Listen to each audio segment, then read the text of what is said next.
देर आए दुरुस्त आए। योगी जी तो टाइम से काम करते हैं। उन्होंने तो घोषणा की थी, विभागों में मिल गया था, लेकिन हमारे यहाँ तो थोड़ा सा मोबिलाइल थोड़ा गाढ़ा है ना, धीरे धीरे चलता है। ये आया, आदेश आया, मंत्री जी की कृपा से घोषणा भी हुई 1 जून को, और आज हुआ ये। अब इसमें मैं किसको दोष दूं? पहली चीज तो मुख्यमंत्री जी का तो स्पष्ट आर्डर था कि जिन्होंने भी प्रयागराज में महाकुंभ में अपनी ड्यूटी दी है, उन सबको 10-10 हजार का इनाम मिलेगा। लेकिन एक बार लिस्ट आई थी तो मुझे मालूम है मुख्यालय ने कहा था नहीं नहीं ये तो बहुत ज्यादा है, शायद निगम मुख्यालय को पैसा देना था, मुझे तो ऐसा लग रहा था। लेकिन बाद में पता चला कि नहीं नहीं ये तो सरकार अपने तरफ से दे रही है, माननीय योगी जी दे रहे हैं। फिर चूंकि वो संदेश चूंकि मुख्यालय का गया था कि नहीं ज्यादा है तो काट दिए होंगे, अब काट दिए हैं तो कम हो गए। लेकिन यहाँ आपके चैनल के माध्यम से क्या हुआ, अन्याय नहीं होना चाहिए। याद रखे वो हर अधिकारी, याद रखे वो हर शोषणकर्ता, याद रखे हर माफिया, याद रखे वो दलाल के योगी जी का शासन है। अगर संज्ञान पहुंचा अन्याय के खिलाफ तो कार्रवाई आज नहीं कल जरूर होगी।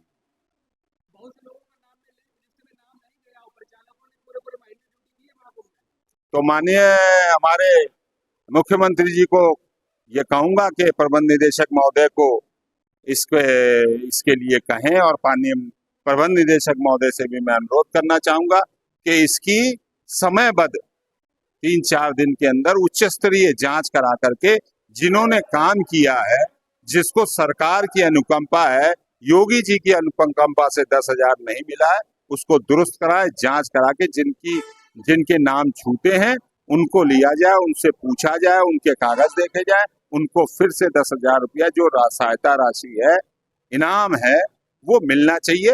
ये न्याय की बात है, एमडी साहब को इसको देखना चाहिए। देखिए ये किसी भी सोच के अंतर्गत ये चीज आई है। यह मांग मेरी पिछले 10 वर्षों से लगातार इसलिए थी कि जहां हमारे एम्प्लाई को समय से अनुशासित होकर के काम करने का अवसर के साथ दबाव होगा। दूसरा, जो न्यायिक दृष्टिकोण से मेरा मामला था, मेरा ये कहने का मतलब था कि आज जो चरम पर है, आज भी वो बात है, अगर देर आए दुरुस्त आए वाली बात होती है तो एमडी साहब दुरुस्त आए। लेकिन ये यही नहीं होना चाहिए कि मुख्यालय की स्ट्रेंथ, जहां तक मैं बता देना चाहता हूं, 45-47 आदमी से ज्यादा वहां पर अब रह नहीं गए हैं, उसके लिए नहीं है। अगर इसका व्यापक न्याय मिले और विभाग को उसका लाभ हो तो ये प्रदेश भर में होना चाहिए। अब ये बात मैंने पहले इसलिए उठाई थी, आज भी उसके दुष्परिणाम हमारे संविदा के चालक परिचालक झेल रहे हैं। आप वो ड्यूटी पे चालक परिचालक संविदा के आते हैं, उनसे ना कहीं दस्तखत कराया जाता है, ना उसकी मैंने बायोमेट्रिक मशीन लग जाती, ये मांग मेरी थी। और यहाँ तक कि आज अगर इसके कारण लोगों को मिली भगत वाले जो भ्रष्टाचारी अधिकारी और उनके सहायक होते हैं, वो उसी में उसको गाड़ी वर्कशॉप से नहीं मिली, गाड़ी समय से नहीं मिली, और गाड़ी में काम होता रहा, खड़ी रही, और उसका सारा उलामना, सारा दोष वो चालक संविदा के चालक परिचालक पे लगा करके उसको अनुपस्थित दिखा देते थे, उसके विरुद्ध पेनाल्टी टोकन कर देते थे, उसी पे लॉन्ग एब्सेंटी के नाम पर उसको संविदा समाप्त कर देती थी। वो जब संविदा समाप्त होगी और जब नोटिस कुछ बनेगा तो धन अगुवाई करते थे। तो ये आज बहुत ही बड़ा अवसर है कि ये मासूम अली सरवर साहब ने अगर ये विचार करके किया है, तो मैं उनकी बात को आगे बढ़ाते हुए माननीय परिवहन मंत्री जी और माननीय मुख्यमंत्री योगी आदित्यनाथ जी, आपसे मेरा अनुरोध है कि ये जो बरसों पुरानी मांग थी, जिसमें हमारे 35 से 40 हजार संविदा के चालक परिचालकों का शोषण होता है, उनको रोकते हुए, उनको विभाग अपनी कमियों को छुपा ना पाए, वो अपनी ड्यूटी पे इस देश के लिए, इस परिवहन निगम के लिए पंचुअलिटी से अपनी ड्यूटी करना चाहते हैं, वो कर सकें। तो मुझे उम्मीद है, आपके चैनल के माध्यम से भी मैं कहना चाहता हूं, आप अक्सर परिवहन निगम के साथियों की आवाज को बड़ी बखूबी निभाते हैं और दूर तक लेके जाते हैं। आपके चैनल के माध्यम से भी कहना चाहूंगा कि ये जो सराहनीय कदम हुआ है, ये बायोमेट्रिक, यहाँ मैं एक भी कहना चाहता हूँ, मेरी लिखित पत्रों में है, मुख्यालय खंगाल ले, मैंने अपने पत्रों में कहा था कि यदि रोडवेज के पास पैसा नहीं है तो बायोमेट्रिक की मशीनों का जितना भी पैसा लगेगा इस प्रदेश के कर्मचारियों से चंदा लेकर के मैं उस पैसे की भी व्यवस्था करूंगा। अगर सरकार नहीं देती है और परिवहन निगम के पास अन्य फिजूल खर्चों जो होते हैं उनके अलावा पैसा बचता है तो इन सबको मशीनों को खरीद करके प्रत्येक डिपो, प्रत्येक कार्यालय में लगानी चाहिए। मैं मासूम अली जी का धन्यवाद देता हूं कि इन्होंने ये सोच बनाई, लेकिन इस कदम को यहीं नहीं रुकना चाहिए, कार्यालयों तक सीमित नहीं होना चाहिए। भ्रष्टाचार, शोषण, उत्पीड़न और अन्याय तो डिपो स्तर पर है, डिपो स्तर पे बायोमेट्रिक मशीनें पहुंचनी चाहिए। जसवंत जी, लखनऊ में देखा गया कि कुछ समय पहले काफी फर्जी तरीके से दस्तावेज पर जाकर प्रेजेंट ली गई, हाजिरी ले ली गई। उसके बाद भी ऐसे कई तमाम तरीके के आए कि समय 10 बजे का है, आ रहे हैं 12 बजे, 2 बजे शाम को, कोई नहीं हुआ तो 60 गार्ड से उसको साइन रजिस्टर पर करवा लिया। ऐसे प्रकरण पर क्या रोक लग सकती है? देखिए, रोक का तो मैंने 10-12 साल पहले यही कहा था, इसका कारण ही यही था, लेकिन क्या नहीं होता, चिराग तले अंधेरा, क्या नहीं होता। परिवहन निगम मुख्यालय के कितने कर्मचारी हैं जो माननीय और पुराने अधिकारियों के घरों में काम करते हैं, कितने ऐसे ड्राइवर हैं जो वेतन तो परिवहन निगम से लेके थे लेकिन परिवहन विभाग में काम करते हैं। तो ऐसी तमाम स्थितियां हैं। प्रश्न बिल्कुल जायज है। जब आपका लीकेज होगा, जब आपकी मटकी में छेद होगा तो ये लूट होगी, उसको कोई नहीं रोक पाएगा।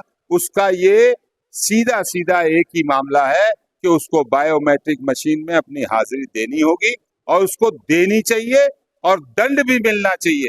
वेतन काटना कोई दंड नहीं है, कठोर दंड होना चाहिए।